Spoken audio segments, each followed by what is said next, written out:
MJV is a multinational consulting firm that helps Fortune 500 brands improve their innovation. Their clients include Coca-Cola, Delta, BNP Paribas, Santander, Panasonic, and more. And they have a team of 800 people that work across the Americas and Europe. And with me is the CEO, Mauricio Viana, to talk about, in particular, how these brands have been able to keep innovating while so many of us are working from home, and you don't have that kind of in-person energy that you work off people. So I'm very interested to hear this, Mauricio. I mean, what can you tell me about some creative solutions these companies have been doing? Sure. Well, first of all, thank you for having me here. So we're in a scenario of a pandemic, and because of the pandemic, we've seen an acceleration on the digital transformation within these companies. Things that would get done in potentially months, they're being done now in weeks. And when you think about the remote work helping out companies to innovate, I guess one of the biggest benefits of remote work is for you to be able to bring in people from all over the places, regardless of being physically present at the site where the project is happening. So for us, we've been able to leverage our resources that are the best resources that are in Europe, in North America, in South America, and bring them all together to work. So that's definitely one big advantage of working remotely. Okay. No, that's an interesting thing I hadn't thought of. So even though you don't have that in-person, everybody around a table innovating, you are able to bring in ideas from all different cultures that would be difficult logistically to do otherwise. Exactly. And a lot of the work that we do is collaborative. And the more we have, diversity in our projects, the better. Many of our projects, I mean, we are leaders in design thinking methodology, which is, we were early birds in like 12 years ago. Actually, very few were talking about design thinking, and MJV is one of the pioneers. So this really requires, when working with design thinking, that you have a multidisciplinary team collaborating. And what's interesting was the transition that we did, with remote work from physical projects, collaborating, prototyping, and now everything is remote. And we've been able to successfully transition into the remote with remote work, and so that's really positive, I'd say. The other thing I wanted to mention about innovation with remote work is that also because of the pandemic, we saw a lot of interest in futures design, in companies really wanting to do what we call anticipatory innovation. So really looking towards the future and bringing to today what they need to do in order to anticipate changes. And also, when talking about working remotely, I think one aspect that is important is for us to have our cameras on, because when you're in a physical space, you see the emotions, you see how people react, how they collaborate, and of course, you lose a little bit of this while working remotely. So cameras on is definitely something that is within our culture at MJV.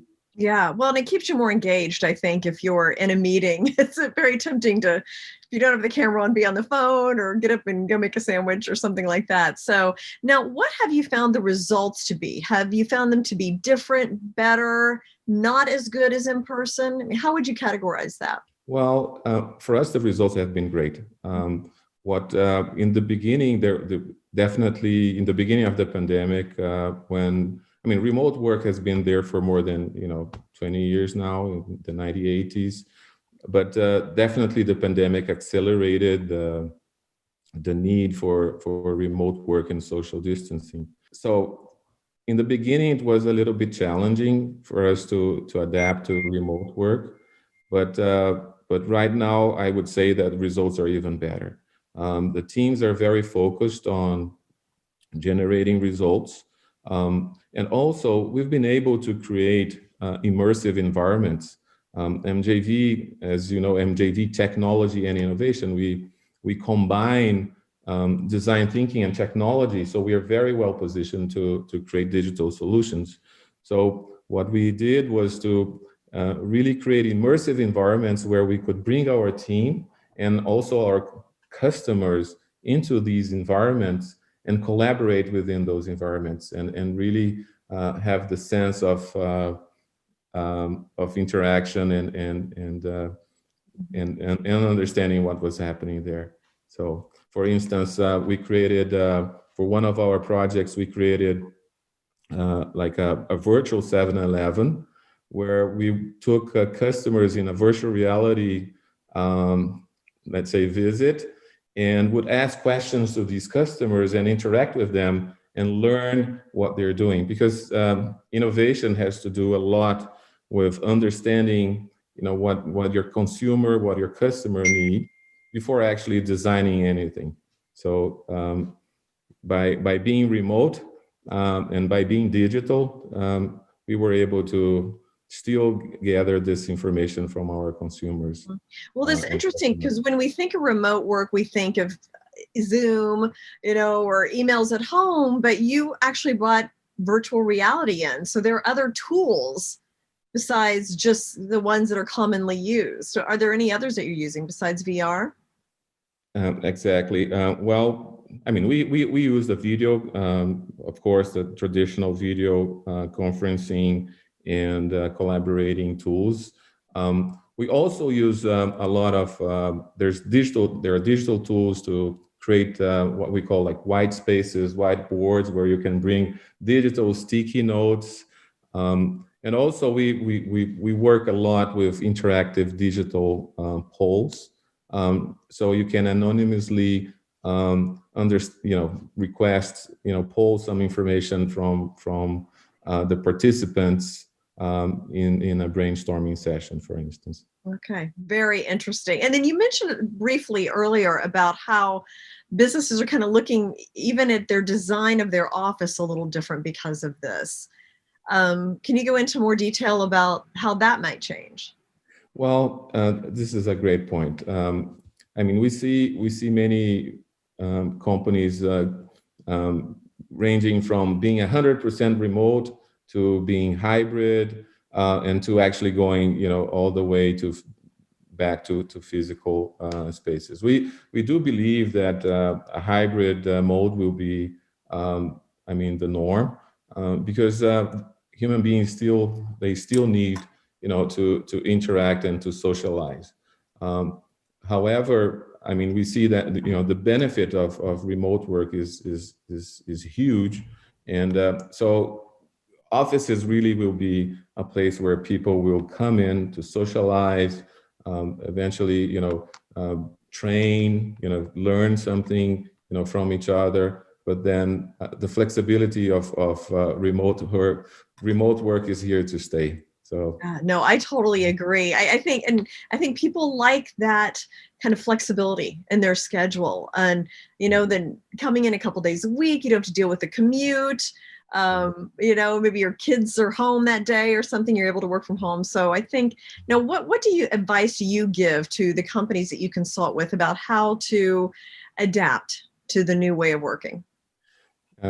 Well, my suggestion, first of all, is we have to take care of our employees, because even though remote work is very comfortable, it's very flexible, there is a challenging piece where some of our employees may feel lonely, may not necessarily interact with each other. So at MJV, we created a wellbeing program, which we named like the happiness habitat, like the happiness habitat, where we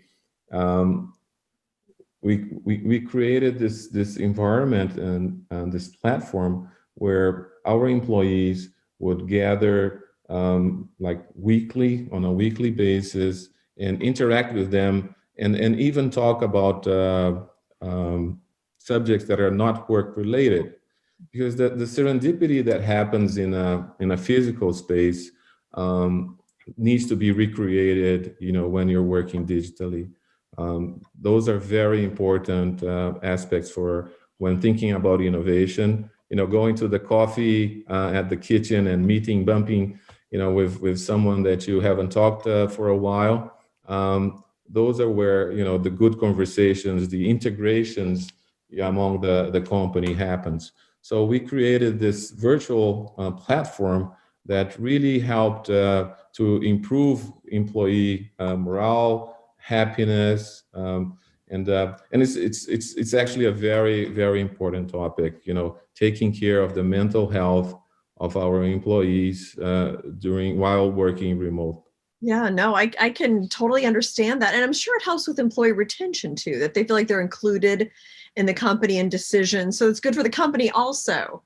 It is. It is. I mean, it's, we talk about a circular economy. I mean, and this is like the circular economy of life. When you do good for people, it just comes back and everybody's happy.